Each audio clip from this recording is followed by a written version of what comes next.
एक गांव में सुरेश नाम का आदमी रहता था, जो बहुत ही मेहनती था और बांस के ऐसे सुंदर सुंदर टोकरियां बनाता था कि लोग देखते ही रह जाते थे। सुरेश की टोकरियों की तारीफ सुनकर उसका पड़ोसी राजन उससे खूब जलता था, क्योंकि उसकी टोकरी ना तो सुंदर बनती थी और ना ही मजबूत। एक दिन गांव के जमींदार साहब सुरेश के घर आए।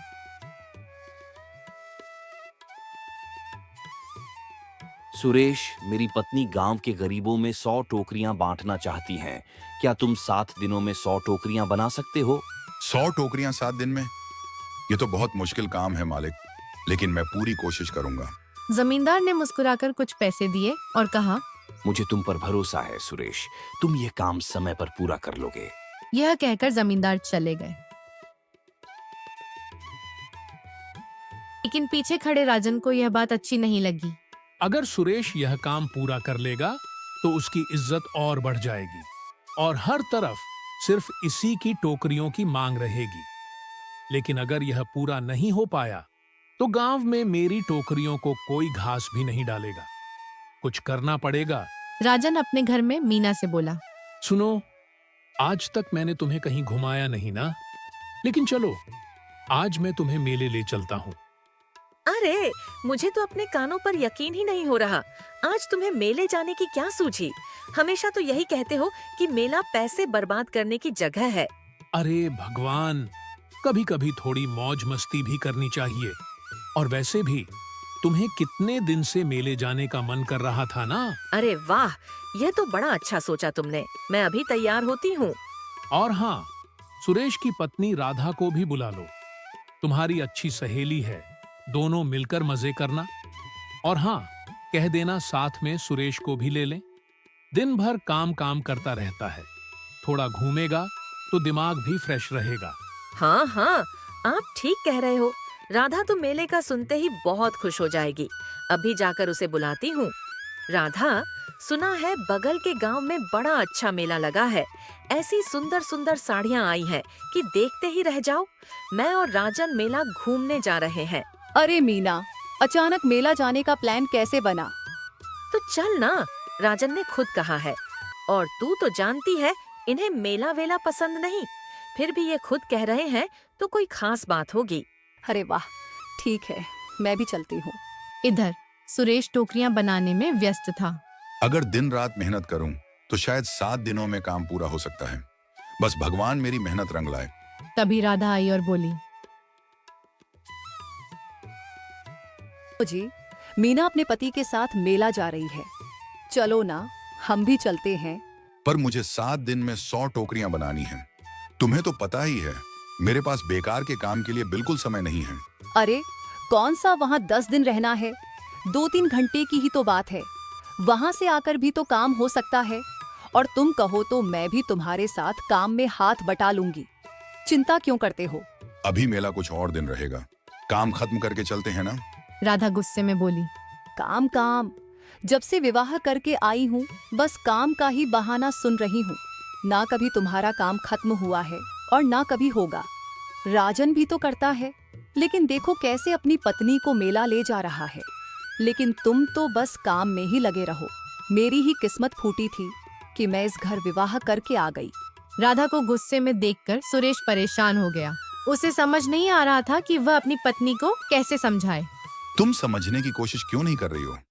अगर मैं तुम्हें मेले ले जाऊंगा तो ये 100 टोकरियां समय पर कैसे तैयार होंगी?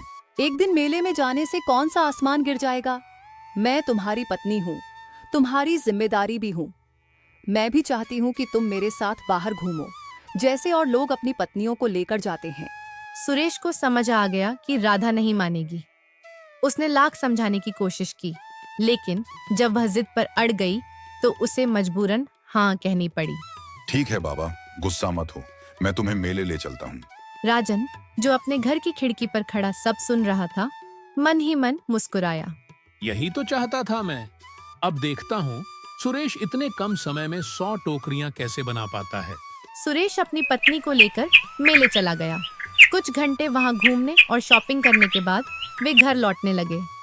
सुरेश सोचने लगा, आज का दिन बर्बाद हो गया। अब मैं टोकरियां कैसे पूरी करूंगा? शाम को जब वे घर लौटे तो सुरेश की आंखें फटी की फटी रह गईं। उसके आंगन में बांस की टोकरियां राख बन चुकी थीं। ये क्या हो गया? उसकी पत्नी यह देखकर फूट फूट कर रोने लगी। उसके रोने की आवाज सुनकर गांव के कुछ लोग इकट्ठा हो गए। सब हैरान थे, कोई कुछ नहीं समझ पा रहा था। तभी एक औरत ने धीरे से कहा, मैंने कुछ घंटे पहले राजन को इधर घूमते देखा था। मुझे लगता है आग उसी ने लगाई होगी। यह सुनकर राजन का चेहरा लाल हो गया। उसने गुस्से से सबको घूरा और तेज आवाज में बोला, यह क्या बकवास है? मैं तो सुरेश और उसकी पत्नी के साथ मेले में था। आप लोग मुझ पर इल्जाम कैसे लगा सकते हैं? गांव वालों ने एक दूसरे की तरफ देखा। अब माहौल गंभीर हो गया था। हाँ, राजन सच कह रहा है। वो हमारे साथ मेले में था। ये काम किसी और का होगा। अब हर कोई उलझन में पड़ गया। अगर राजन ने यह नहीं किया तो फिर यह किसकी हरकत थी?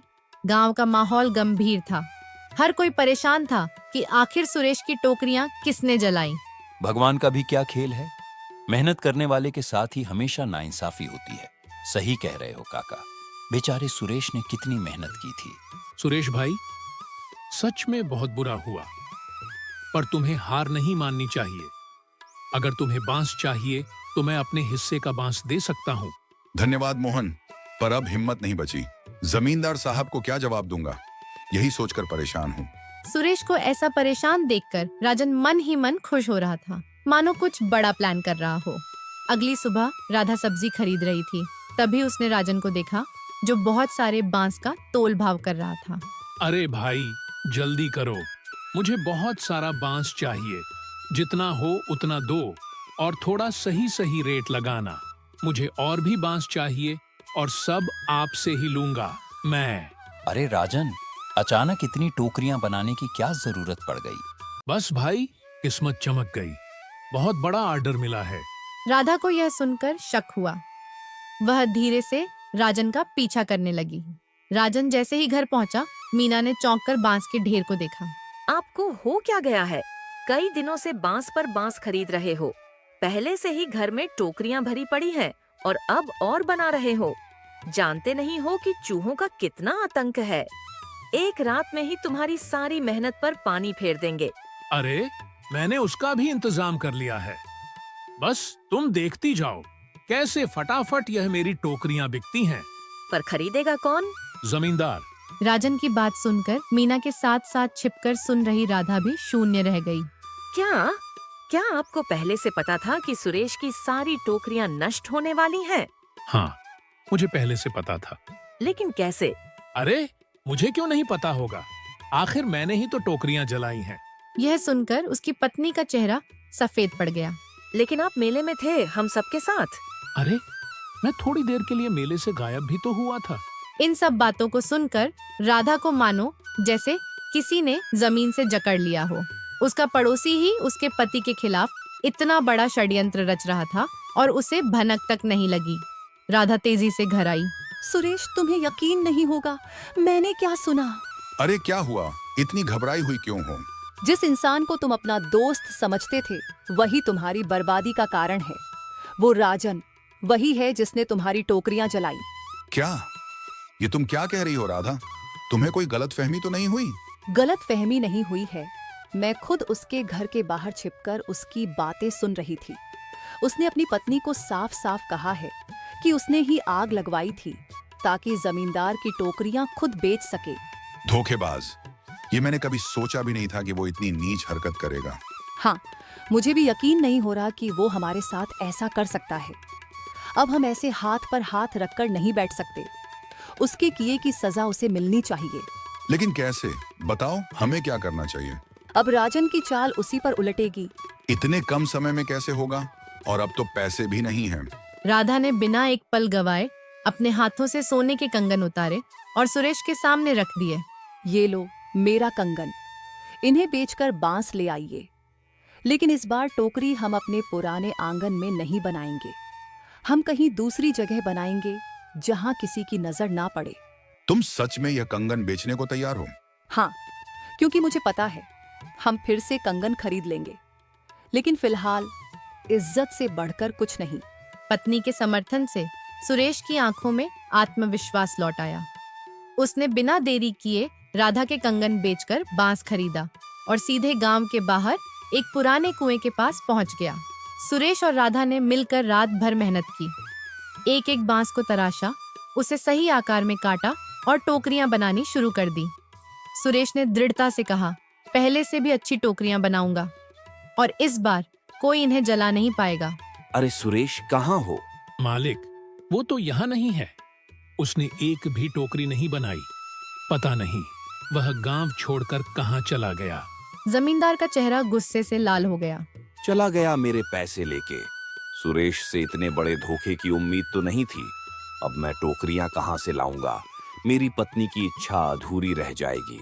मालिक, चिंता मत कीजिए, मेरे पास 100 टोकरियां तैयार हैं। आप चाहे तो वो ले सकते हैं। जमींदार ने राहत की सांस ली। सच? हाँ मालिक। जमींदार राजन के पास जाने ही वाला था कि अचानक पीछे से एक भारी आवाज आई। रुकिए मालिक। सभी चौंक गए और पीछे पलटकर देखा तो वह सुरेश था। सभी की निगाहें सुरेश पर टिक गई। जमींदार ने पूछा, अरे सुरेश, तुम कहाँ थे? हमने तो सुना था कि तुम गांव छोड़ के भाग गए थे। मालिक, सुनी सुनाई बातों पर मत जाइए। मेहनत करने वाला इंसान कभी भागता नहीं। ये कैसे वापस आ गया? मेरे सारे प्लान पर पानी ना फेर दे। मालिक, इसने अब तक एक भी टोकरी नहीं दी और गांव में किसी ने भी इसे काम करते हुए नहीं देखा। पक्का इसने एक भी टोकरी नहीं बनाई है। चिंता ना करो राजन, जब कोई सच्चा मेहनती काम करता है तो ढिंढोरा नहीं पीटता। तो फिर टोकरियां कहाँ हैं? सुरेश ने इशारा किया और गांव के बाहर से बैलगाड़ी में ढेर सारी चमचमाती टोकरियां लेकर राधा आ गई। इतने कम समय में सुरेश ने इतनी सारी टोकरियां बना ली थीं। यह देखकर राजन के साथ साथ पूरे गांव वाले हैरान थे। मालिक, यह रही आपकी 100 टोकरियां। इस बार पहले से भी मजबूत और पहले से भी ज्यादा खूबसूरत। तुम्हारी टोकरियां न सिर्फ देखने में सुंदर हैं, बल्कि मजबूत भी हैं। अब इसे जल्दी से मेरे महल पहुंचा दो। तुम पहले ही 1 घंटा लेट हो गए हो। माफ कीजिएगा साहब, वो हम इन टोकरियों को छुपाकर गांव के बाहर बना रहे थे, इसलिए लाने में देर हो गई। लेकिन गांव के बाहर क्यों? और ऐसा क्या हुआ कि तुम्हें इन टोकरियों को छुपाकर बनाना पड़ा? क्योंकि हमें डर था कि कोई इसे नष्ट न कर दे। दरअसल कुछ दिनों पहले किसी ने हमारी सारी टोकरियों में आग लगा दी थी। किसकी इतनी जरूरत हुई कि वो तुम्हारी टोकरियों में आग लगाए? सुरेश, क्या तुम्हें किसी पर शक है? मुझे शक ही नहीं, बल्कि यकीन है कि इसके पीछे राजन का हाथ है। कैसी बातें कर रहे हो सुरेश? आपके पास क्या सबूत है कि मैंने ही टोकरियां जलाई हैं? हाँ, मैं हूँ सबूत। मैंने आपकी और आपकी पत्नी की बातें सुन ली थीं, जब आप बड़े गर्व से कह रहे थे कि कैसे मेले से आकर टोकरियों में आग लगाया था। क्या ये सच है राजन? अगर तुमने झूठ बोला तो मैं तुम्हें गांव से बाहर कर दूंगा। अब राजन के पास झूठ बोलने का कोई रास्ता नहीं बचा था। उसका माथा पसीने से भीग गया। वह घुटनों के बल गिर पड़ा। मालिक, मुझसे गलती हो गई। मैं बस चाहता था कि सुरेश आपसे किए गए वादे को पूरा ना कर पाए, ताकि मैं अपनी टोकरियां बेच सकूं। धोखेबाज, तूने ना सिर्फ सुरेश का नुकसान किया, बल्कि मुझे भी धोखा दिया। मालिक, मुझे माफ कर दीजिए। मुझे सुरेश से जलन हो गई थी। मैं देख नहीं सका कि आप उसे इतना मान सम्मान दे रहे हैं। मेरे मन में लालच आ गया था, इसलिए मैंने यह सब किया। राजन भाई, लालच और जलन किसी का भला नहीं करते। अगर तुमने मेहनत की होती तो तुम्हें भी सफलता मिलती। मैंने कई रातें जागकर मेहनत से अपनी टोकरियां तैयार की थी। तुमने बस मेरा ही नुकसान नहीं किया, बल्कि अपने ही भविष्य को अंधकार में डाला है। माफी का हकदार वही होता है जो अपनी गलती सुधारने के लिए तैयार हो। तुमने जो जलाया है उसे लौटाना होगा। जितनी टोकरियां तुमने नष्ट की हैं, उतनी ही तुम सुरेश को वापस दो। अपनी गलती सुधारूंगा मालिक। मैं सुरेश को उसकी टोकरियां वापस करूंगा और आगे से मैं मेहनत करूंगा, लालच नहीं। सुरेश, तुम्हारी मेहनत देखकर मैं बहुत खुश हूं। ऐसे ईमानदार और मेहनती आदमी को प्रोत्साहित किया जाना चाहिए। इसलिए तुम्हें न सिर्फ तुम्हारा नुकसान वापस मिलेगा, बल्कि मैं तुम्हें इनाम भी दूंगा। तुम्हारे खेतों के लिए अतिरिक्त बीज और उन्नत औजार दिए जाएंगे, ताकि तुम्हारी मेहनत और बढ़ सके। गांव के लोग भी इस घटना से सीख गए थे कि सच्ची जीत हमेशा मेहनत और सच्चाई की होती है, न कि चालाकी और धोखे की। यह कहानी यहीं पर खत्म हो जाती है। ऐसी कहानी देखने के लिए वीडियो को लाइक और चैनल को सब्सक्राइब जरूर करें।